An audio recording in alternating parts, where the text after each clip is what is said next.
going to continue on, and John is doing the work here on a draft profile, a player, again, position of need based on some things that have happened here. The Bengals kind of set themselves up not to be desperate for this position, but a player who is talented and could help the Bengals out pretty quickly.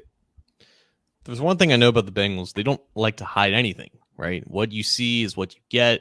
If you have guys taking visits, rumors about certain players, typically when there's smoke, there's fire with the Bengals. There's a lot of smoke right now with the Bengals and tight end Trey McBride.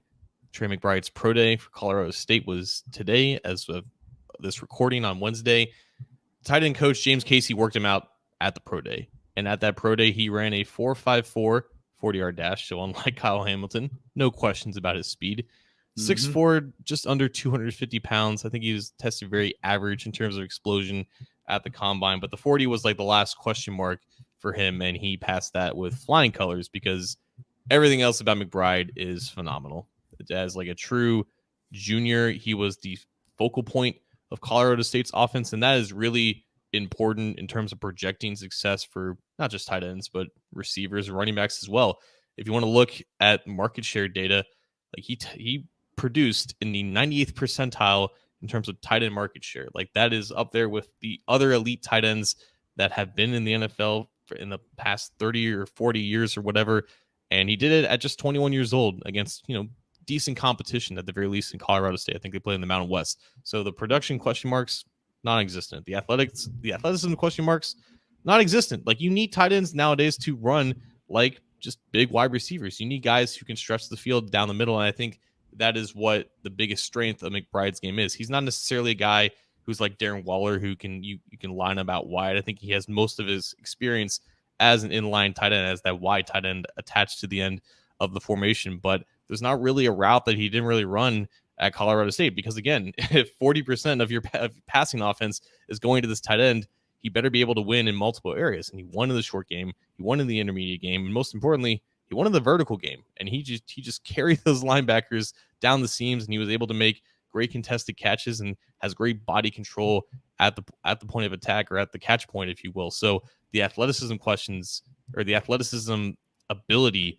of this guy, is exactly what they need. And I think it's what they see in a guy like Hayden Hurst. But again, Hurst is only here for 1 year, and this guy is 7 years younger. So there's obvious interest. I think they met with him at the combine. They're going to have him for a top 30 visit. They've worked him out at his pro day. The only question for me is, I don't know where he gets drafted, because if he's the consensus best tight end or tight end one in this class, do you take him at 31? Like, where is, like, overall, I don't think he's like a perfect tight end by any means. Like, there might be some questions about his versatility, maybe about his blocking ability, but as a guy who's just a vertical threat at the tight end positioning and could be that missing component long-term in the Bengals offense, now that they need long-term stability at the tight end position. Drew Sample's entering a contract year, and behind him and Hurst, you have basically nothing aside from Mitchell Wilcox. Like, they need talent at tight end, and they need some guy to dominate the middle of the field while you have Chase and Higgins and Boyd out on the perimeter. So I think the interest there is quite interesting from my perspective. And the fact that this guy checks all the boxes of what they're missing out of a tight end, I don't know if you take that at 31, but if he's there at 63, like, I would consider him one of the favorites to get picked. I would as well, and I would love that. I know there could be questions on value and whatever, but when you are picking at the end of rounds, like you said, you're looking at players that are fringe, first, second rounder, second, third rounder. Here is some stats from courtesy of ESPN here. Look at this number right here. Look at a couple of numbers. Now, the one that is, I guess we'll start a little bit of bad news before the good news. One crazy. Touchdown. Yeah. You catch the ball 90 times and you got one touchdown. That's insane. But you catch the ball 90 times in college as a tight end, 1,121 yards as a tight end in college in a single season. That is silly. That is absolutely silly that a player would have those kinds of stats. And this, to me, you've already shored up the offensive line. You have, there's questions about edge rusher. Maybe if you're able to get, a 3-tech, that makes sense in your first pick, and this guy's hanging around at the back of the second. that would be two home run type of picks for this team if you're able to get that kind of value. Maybe even they view him as a first round kind of fringe first round guy, and that makes sense for them. I don't know. But to me, when you have those, you got to have this weapon here again. And maybe it's Hurst for this year, and maybe it's McBride for the years after. But you got to have this weapon in today's NFL, even though he may not be as freakishly athletic as some of the others we have seen come through over the years. This is a guy I think that could help a team out immensely with his skills. 90 catches last year. And I think they're in the, like you said, they're in a great spot for him to develop, because the thing with tight ends is that they rarely produce as rookies. Kyle Pitts is the exception, because Kyle Pitts is, in every sense of the word, an exception to the tight end position. But I think ideally you want a rookie tight end, no matter how talented they are, to come in as like a second or third string guy and really like learn the ropes of the offense and whatnot, and get a year to get acclimated within the system, because that's usually the case. It's not even just for rookies. It's tight ends on rookie contracts in general. Most tight ends don't really break out until they're on their second contracts in their mid to late 20s. So with McBride, you get him within the system, right? You have him as playing behind or in tandem with Sample and Hurst.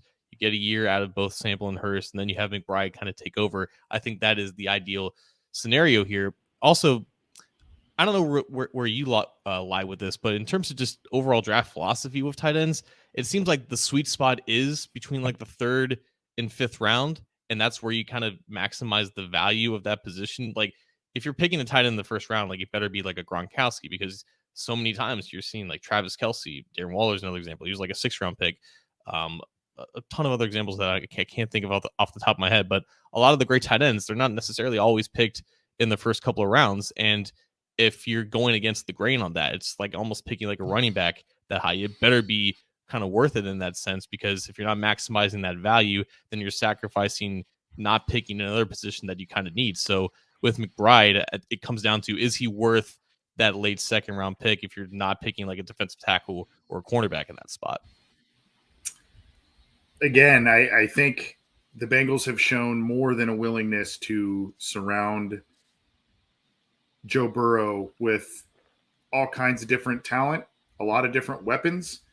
And I think, Hurst is a nice addition, and this could be, he could be putting up career type of numbers in this system with this quarterback here, but we'll see what happens there. But this is tight end is one of my favorite positions in the NFL, just because of the things you can do with that position and the ways you can utilize certain talents there. And they are all usually one of the most freakishly athletic types of players, along with edge rushers there. But I can't say it enough. I mean, if he is showing athleticism, he's obviously shown hands, given the stats that we, in Colorado State's reliance upon him last year in their offense. I think it makes a lot of sense. Pretty much. And I think precedent is still kind of important when you look at the Bengals in drafting. They've taken 2 tight ends in the first round before. Jermaine Gresham and Tyler Eifert both were very athletic, and both were very productive there. Like Gresham, I think, had very similar market share at Oklahoma in like 2008 or 2009, because Sam Bradford was his quarterback, and Tyler Eifert was a prominent receiver with Notre Dame. And both of those guys graded really highly within the Bengals in their system, and they were both first-round picks. So I don't know if McBride is in play with that 31st overall pick, because I don't know if he's of that caliber in terms of like his overall grade. But I think just with other tight ends that they've picked high in the past, like definitely a better prospect than Drew Sample, and they picked him in the second round. So I do believe that there's interest with McBride, and I don't think that you can discount that at this point. 100%.